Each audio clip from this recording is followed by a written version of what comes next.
नमस्कार मित्रों। सबसे पहले आप लोगों को बसंत पंचमी और सरस्वती पूजा की ढेर सारी बधाइयाँ और शुभकामनाएं। आज देश में बसंत पंचमी मनाई जा रही है और इसे सरस्वती पूजा भी कहते हैं क्योंकि आज माँ सरस्वती का जन्मोत्सव भी मनाया जाता है। तो मैंने ये सोचा कि आज हम अपने विद्यार्थियों के लिए, प्रायः मेरा चैनल जो है वो विद्यार्थी ही देखते हैं, तो उनके लिए एक वीडियो बनाई जाए जिसमें उनको ये बताया जाए कि बसंत के उत्सव और सरस्वती पूजा का महत्व क्या है। तो आइए प्रारंभ करते हैं वीडियो। इसके पहले आपसे सदैव की भांति अपील है कि चैनल को सब्सक्राइब अवश्य कर लें और वीडियो को लाइक करें और अपने मित्रों के साथ शेयर भी करें। तो नमस्कार मित्रों, बसंत पंचमी के दिन समस्त देशवासी भारत का सांस्कृतिक उत्सव पूरे उमंग और उत्साह से मनाते हैं। प्रकृति की निराली छटा को देखकर किसका मन का मोर नहीं नाचने लगता है, यानी किसके मन का मोर नर्तन नहीं करने लगेगा और मचलने नहीं लगेगा। हम और आप भी इससे अछूते नहीं हैं। भगवत गीता के 10वें अध्याय के 35वें श्लोक में श्री कृष्ण ने कहा है कि बृहत् साम तथा साम नाम गायत्री छंद सामहम मासा नाम मार्गशीर्षोहम ऋतु नाम कुसुमाकर। अर्थात मैं महीनों में मार्गशीर्ष अर्थात अगहन का महीना हूँ और ऋतुओं में बसंत ऋतु हूँ। मित्रों, यदि हम प्राचीन काल के ग्रंथों को देखें तो हमें वेदों में, पुराणों में, उपनिषदों में और रामायण में, महाभारत में और भी बहुत सारे ग्रंथों में, फिर उसके अलावा आगे के ग्रंथों में, जिसे हम ये कहते हैं कि जो लौकिक साहित्य है, अर्थात कुछ लोग उसे जो है धर्मनिरपेक्ष साहित्य भी कहते हैं, तो उनमें भी बसंत ऋतु का वर्णन प्रायः प्रत्येक ग्रंथ में हमें मिलता है। आज हम लोग ऋतुओं के वर्णन का अभाव पाते हैं आधुनिक साहित्य में, क्योंकि आज हमारा जो पर्यावरण है वो प्रदूषित हो चुका है। पता ही नहीं चलता कि कब बसंत आया और कब चला गया।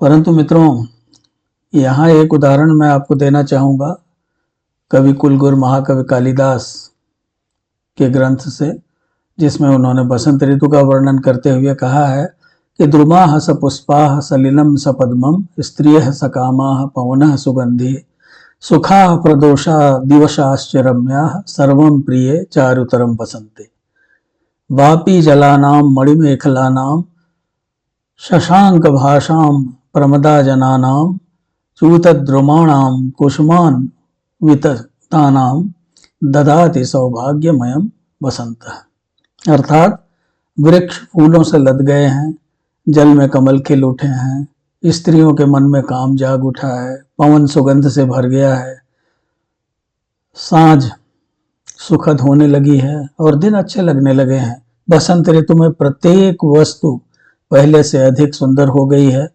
बसंत ने बावड़ियों के जल को, मड़ियों से निर्मित मेखलाओं को, चंद्रमा की चांदनी को, प्रमदाओं को, आम के वृक्षों को सौभाग्य प्रदान कर दिया है। अर्थात एक तरह से कहिए उनका श्रृंगार कर दिया है। तो वह कौन सी वस्तु है जो बसंत में रमणीय नहीं हो जाती? जैसा कि हम सभी जानते हैं कि शीत ऋतु का अंत होने लगता है और मौसम बहुत ही सुंदर हो जाता है। न अधिक शीत होती है, न अधिक उष्णता होती है। कुल मिलाकर के यह मौसम हम मनुष्यों के लिए बहुत ही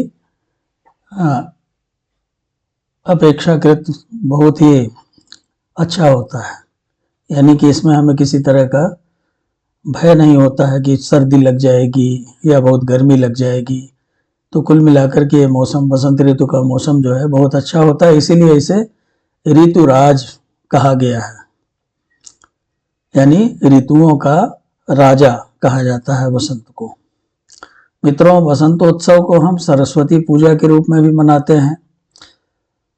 विश्व कवि रवीन्द्रनाथ टैगोर कहते हैं कि हमारे जीवन से असत्य व अज्ञान रूपी अंधकार को दूर कर हमें सही राह पर ले जाने का बीड़ा वादिनी माँ ने अपने कंधों पर उठा रखा है।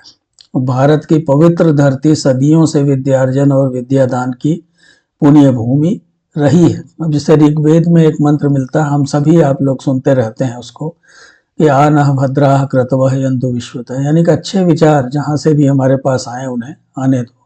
Late noble thoughts come to us from every side. तो रविन्द्रनाथ टैगोर हमारा ध्यान उसी ओर खींचते हैं। तो बड़ी बड़ी बात वो कहते हैं कि अज्ञानता से हमें दूर करने का, अज्ञानता के अंधकार से हमें निकालने का बीड़ा अगर किसी ने उठाया है तो वो बीड़ा वादिनी माँ सरस्वती ने उठाया है।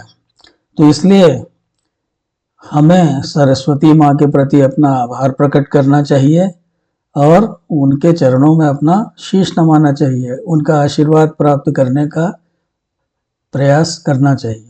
क्योंकि विद्या का अर्जन हम तभी कर सकते हैं जब हम माँ सरस्वती की आराधना में लिप्त होंगे, तभी हमें विद्या दान मिलेगा। विद्या से बढ़ के कोई दान नहीं होता। मित्रों, हमारे यहाँ कहा भी गया है कि विद्या ददाति विनयम विनयाति यात पात्रता, पात्रता धर्माप्नोति धनादि धर्म तथा सुख। विद्या से विनय की प्राप्ति होती है, विद्या ददाति विनय, और विनय से योग्यता की, पात्रता की, और पात्रता से धन की प्राप्ति होती है, धन से धर्म की प्राप्ति होती है, और वही सुख है। तो इसलिए प्रत्येक व्यक्ति का यह कर्तव्य है कि उसे माँ सरस्वती की आराधना करनी चाहिए और माँ सरस्वती का वरदान प्राप्त करने का प्रयास करना चाहिए। अगर आपको माँ सरस्वती का वरदान मिल गया तो आपका जीवन सफल हो जाएगा।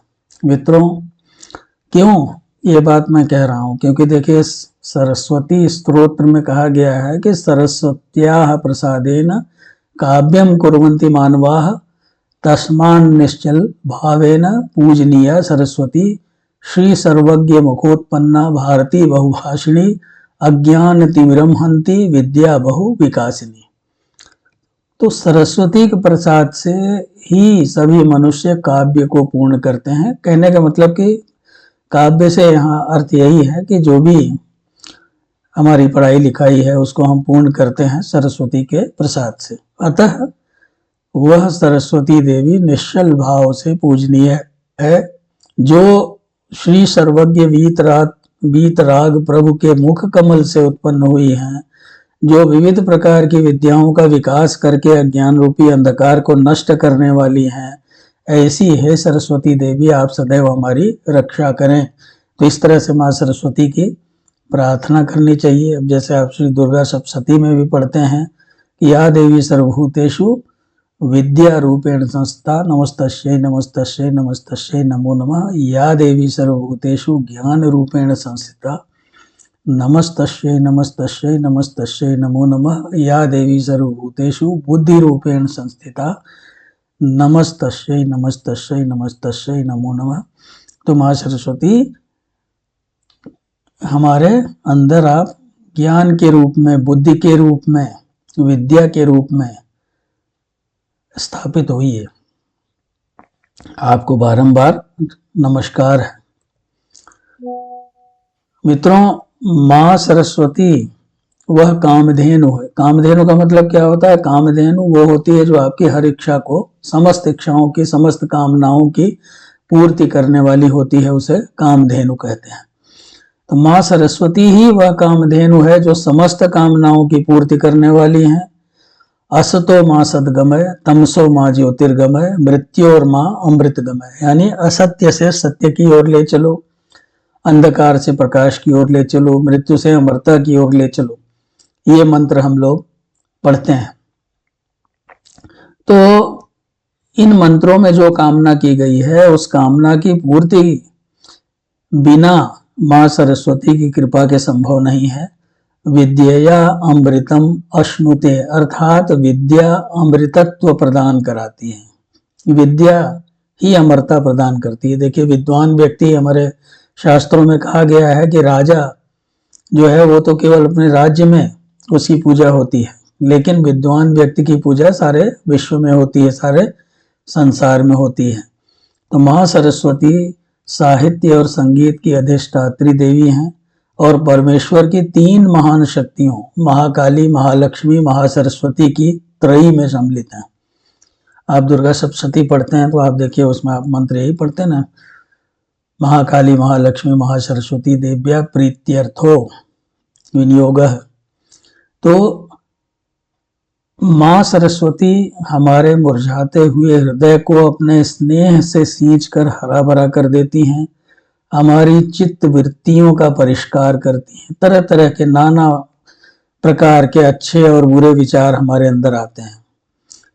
चित्त वृत्तियों का निरोध करना ही योग होता है, यानी कि जब तक हमारे अंदर, हमारे मस्तिष्क में जो कूड़ा करकट भरा हुआ है, जब तक वो नहीं निकलेगा, जब तक वो बाहर नहीं निकलेगा और उसमें अच्छे विचार, सद्विचार नहीं प्रवेश करेंगे, तब तक हमारा उद्धार नहीं हो सकता। तो माँ सरस्वती हमारे चित्त वृत्तियों का परिष्कार करती हैं, जो हमें भौतिक आनंद के साथ ही साथ ब्रह्मानंद सहोदर आनंद की उपलब्धि कराता है। अर्थात हमारा सांसारिक जीवन तो अच्छा होता ही है, अगर हम सरस्वती के उपासक हैं तो फिर हमें किसी तरह के धन धान्य, विद्या बुद्धि, किसी चीज की कमी नहीं रहेगी। हमारा हर काम अच्छे से होगा, हम बहुत ही आनंद से रहेंगे। लेकिन साथ ही साथ हमें जो जीवन का चरम लक्ष्य होता है, ये परमात्मा को प्राप्त करना, ब्रह्म के साथ एकाकार हो जाना, तो उस आनंद की उपलब्धि भी हमें माँ सरस्वती की कृपा से ही हो सकता है। मित्रों, जिस साहित्य व संगीत के ज्ञान के बिना मनुष्य को पुच्छ विषाणहीन व पशुतुल्य कहा जाता है, कहते हैं ना, येषाम न विद्या न तपो न दानम न ज्ञानम न शीलम न गुणो न धर्म ते मर्त्य लोके भूमि भारभूता मनुष्य रूपेण मृगाश्चरन्ति। ऐसे ही कहा गया है कि जिनके अंदर साहित्य, संगीत, कला विहीन व्यक्ति जो है वो बिना पूंछ और दांत के पशु हैं, उनकी तुलना उसी से की जा सकती है। तो उसी वरद साहित्य और संगीत की वरदायिनी का नाम है वागीश्वरी। वागीश्वरी अर्थात सरस्वती। सरस्वती का अर्थ है गतिमती, जो गतिमान हो। इनकी उपासना लक्ष्मी, मेधा, धरा, पुष्टि, गौरी, तुष्टि, प्रभा, धृति, आद्या, गिरा, श्री, ईश्वरी, भारती, ब्राह्मी, भाषा, महाश्वेता, वाक, वाणी, वागीशा, विधात्री, वागीश्वरी, वीणापाणी, शारदा, पुस्तक धारिणी, जगद्व्यापिनी, वीणावादिनी, हरिहर दयिता, ब्रह्म विचार, सार परमा आदि नाना रूपों में की जाती हैं, और भी अनेक रूपों में की जाती है। तो दिव्य शक्ति अगर हम प्राप्त करना चाहते हैं, दिव्य बुद्धि प्राप्त करना चाहते हैं, दिव्य ज्ञान प्राप्त करना चाहते हैं, निर्क्षीर विवेक प्राप्त करना चाहते हैं, तो माँ सरस्वती की आराधना करनी होगी, क्योंकि माँ सरस्वती की आराधना से ही वो सुलभ होती है। मित्रों, वैसे तो विद्यार्थी और शिक्षक आजीवन सरस्वती की आराधना में लीन रहते हैं, और विद्यार्थी और शिक्षक का संबंध बड़ा ही प्रगाढ़ होता है। मैं उन विद्यार्थियों की बात नहीं कर रहा हूं कि जो अपने शिक्षकों से कभी मिलते ही नहीं हैं, कभी मिले भी, या किसी कार्य बस थोड़ा बहुत 1-2 दिन मिल लिए तो मिल लिए, लेकिन अगर सचमुच में वो शिष्य है और सचमुच में अपने गुरु का आदर करता है, तो ये संबंध जीवन भर चलते हैं। तो इसीलिए मैंने ये कहा मित्रों कि वैसे तो विद्यार्थी और शिक्षक आजीवन सरस्वती की आराधना में लीन रहते हैं। क्यों? क्योंकि विद्यार्थी को भी पढ़ना है, शिक्षक को भी पढ़ना है, पर माघ मास में बसंत पंचमी के दिन हम इसे सबसे बड़े सांस्कृतिक पर्व के रूप में मनाते हैं। इनकी उपासना से ही हम सबकी मेधा, प्रज्ञा, धी, धृति, स्मृति व बुद्धि का विकास होगा। Excuse me. बिना सरस्वती के उपासना के न तो हमारी मेधा तीव्र होगी, न हमारी प्रज्ञा, धृति, स्मृति, बुद्धि का विकास होगा। स्मृति कितनी महत्वपूर्ण है आप सोचिए। मान लीजिए जैसे अगर हम कोई चीज पढ़ते हैं, कोई विद्यार्थी कहते हैं कि हम भूल जाते हैं, हमें याद नहीं होता, हमें स्मरण नहीं रहता। स्मरण क्यों नहीं रहता? क्योंकि हमारा ध्यान कहीं और रहता है। हम ज्ञान प्राप्त करने के लिए नहीं पढ़ते हैं, हम परीक्षा पास करने के लिए केवल पढ़ते हैं, इसलिए स्मृति नहीं। लेकिन अगर हम सचमुच में ध्यान लगा करके अपनी प्रज्ञा को प्रज्वलित करने के लिए, अपनी मेधा को प्रज्वलित करने के लिए अध्ययन करेंगे तो निश्चित रूप से हमारी स्मरण शक्ति बहुत अधिक बढ़ जाएगी। एक बार जो हम पढ़ लेंगे वो हमें सदैव के लिए हमारी स्मृति में बस जाएगा, रच बस जाएगा। तो इनकी कृपा से ही, माँ सरस्वती की कृपा से ही कवित्व शक्ति आएगी, हमारी वाणी स्फुरित होगी। अगर हम मान लीजिए हम किसी सरकारी नौकरी में हैं तो राज्य फल प्राप्त होगा, और संसार समुद्र से हमारा संस्तरण होगा, यानी इस संसार रूपी समुद्र से हम पार होंगे। जो तुलसीदास जी ने लिखा है ना, आवत यही सर अति कठिनाई, राम कृपा बिनु आए न जाए, कि संसार रूपी सरोवर में बड़ी कठिनाई आती है और राम की कृपा के बिना इसको पार नहीं किया जा सकता। तो सद्य कवित्व फल प्रदाम, तो काव्य का फल सद्यो राज्य फल प्रदाम, राज्य का फल भवाब्दितारिणीम ताराम चिंतयित्वा यसेन्मुखम, तो हमें राज्य फल प्राप्त होगा, संसार समुद्र से हमारा संस्तरण होगा। यानी कि सब कुछ जो भी हमें सांसारिक जीवन में, लौकिक जीवन में, पारलौकिक जीवन में जो कुछ भी हमें चाहिए वो सब हमें माँ सरस्वती की उपासना से ही सुलभ हो पाएगा।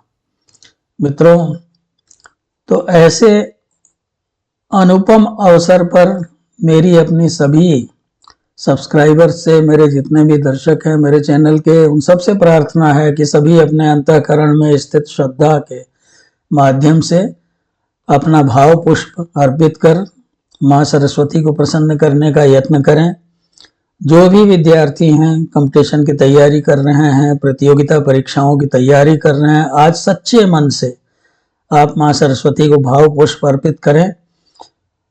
आप देखिए आपको सफलता आपके कदम चूमेगी। यदि रूढ़ियों के कालपाश को तोड़ना है, यदि अंधकार के आवरण को भेद कर आशा की ज्योति प्रज्वलित करनी है, प्रकाश का निर्झर बहाना है, सामाजिक विषमताओं से जूझना है, जात पात धर्म इत्यादि के झगड़ों से हमें अपने आप को बचाना है, इन सब में हमें नहीं पड़ना है। हमें पूरे समाज से स्नेह करना है, हमें किसी को छोटा बड़ा नहीं समझना है, हमें सबको समान समझना है, हमें सबका आदर करना है, हमें सबका सम्मान करना है, सबसे सम्मान पाना है।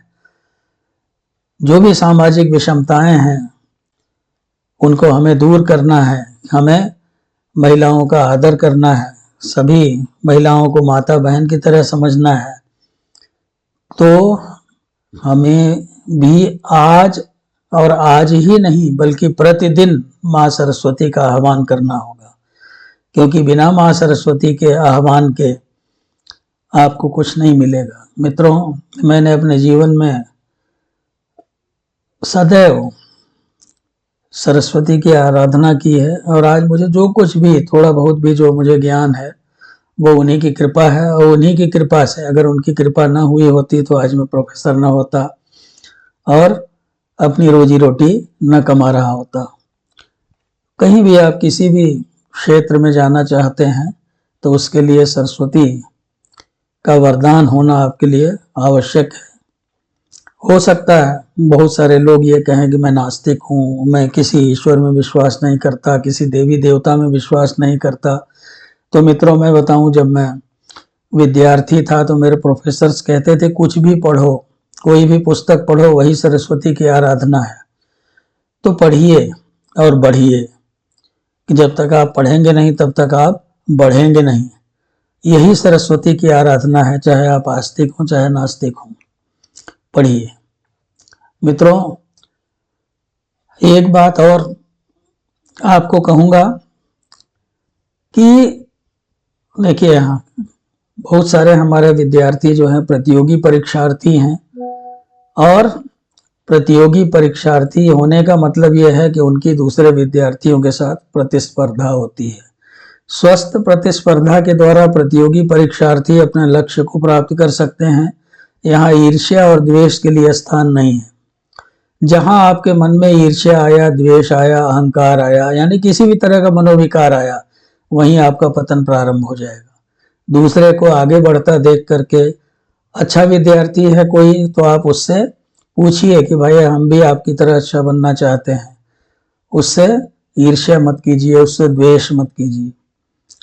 स्पर्धा रखिए, क्योंकि जब तक आप स्पर्धा नहीं रखेंगे, अब जैसे एक क्लास में बहुत सारे विद्यार्थी होते हैं, किसी को 80% नंबर आता है, किसी को 60% आता है, किसी को 55% आता है, तो वो सब आपकी उपासना कितनी है, आपकी तपस्या कैसी है, ये उसी का प्रतिफल होता है।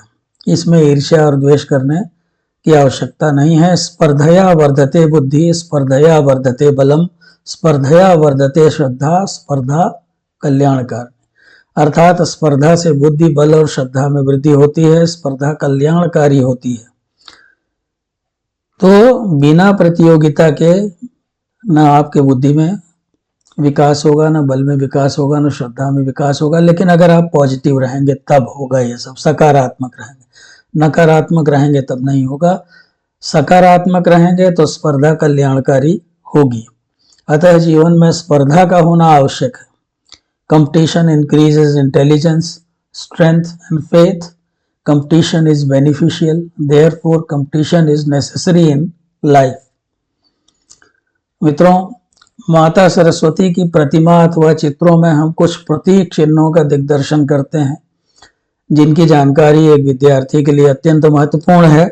सरस्वती के हाथ में पोथी होती है, जो पुस्तक का प्रतीक है, क्योंकि ज्ञान प्राप्त करने के लिए पुस्तक में क्या होता है, पुस्तक में ज्ञान को संग्रहित किया जाता है। हर बात हमारे स्मृति में नहीं हो सकती, हर बात हमारे स्मरण में नहीं हो सकती।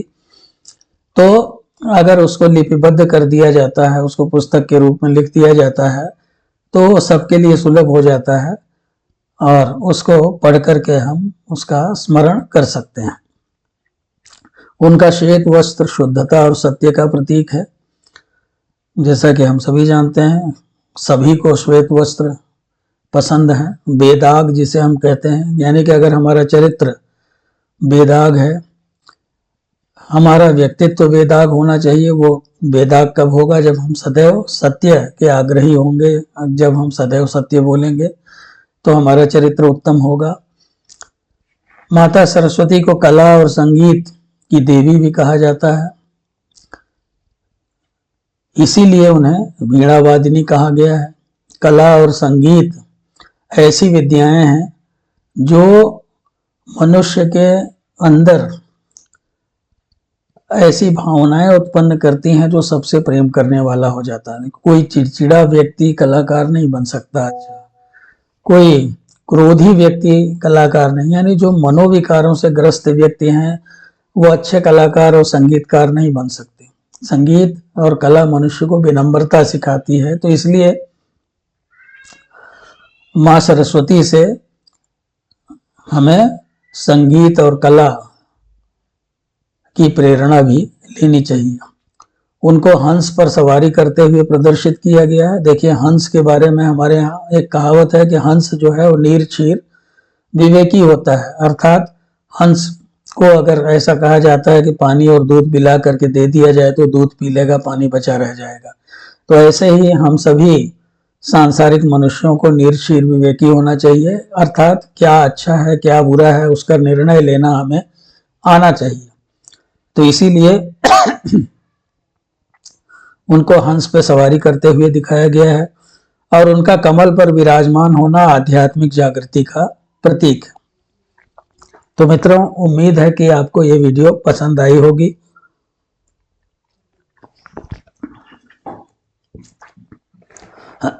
यहाँ मैंने ऋग्वेद के 2 मंत्र दिए हैं। इन मंत्रों को आप अपने जीवन में उतारिए। चेतन्ति सुमति नाम, अर्थात बुद्धि एक दैवीय शक्ति है, शिक्षा बुद्धि के जागरण को सुगम बनाती है। तो हम सबके अंदर अगर बुद्धि है तो बुद्धि जो है, आप इसको मान के चलिए कि आपके अंदर बुद्धि के रूप में एक दैवीय शक्ति है। और जितना आप ज्ञान प्राप्त करेंगे, जितना आप पढ़ेंगे, आपकी बुद्धि का उतना ही जागरण होगा। बुद्धि के जागरण को शिक्षा सुगम बनाती है। प्राणो देवी सरस्वती बाजे भीर बाजी नीवती धीनामा वित्रेवतु। ये ऋग्वेद का एक मंत्र है। देवी सरस्वती सभी रूपों में हमारी रक्षा करें। हम उनसे प्रार्थना करते हैं कि वे प्रचुरता से परिपूर्ण हैं तथा प्रचुरता के गुणों अर्थात जीवन शक्ति से युक्त हैं। वे विचारों के संरक्षक हैं, वे हमारी रक्षा करें। तो बहुत बहुत धन्यवाद मित्रों। अपने कमेंट्स अवश्य दीजिएगा, चैनल को सब्सक्राइब कीजिए और अपने मित्रों के साथ शेयर भी कीजिएगा। बेल आइकन भी दबाइए जिससे नई नई वीडियोस की आपको जानकारी मिलती रहे। वीडियो बनाने में कभी कभी थोड़ी व्यस्तता के कारण देर हो जाती है, लेकिन ये कार्यक्रम चलता रहेगा। बहुत बहुत धन्यवाद। नमस्कार।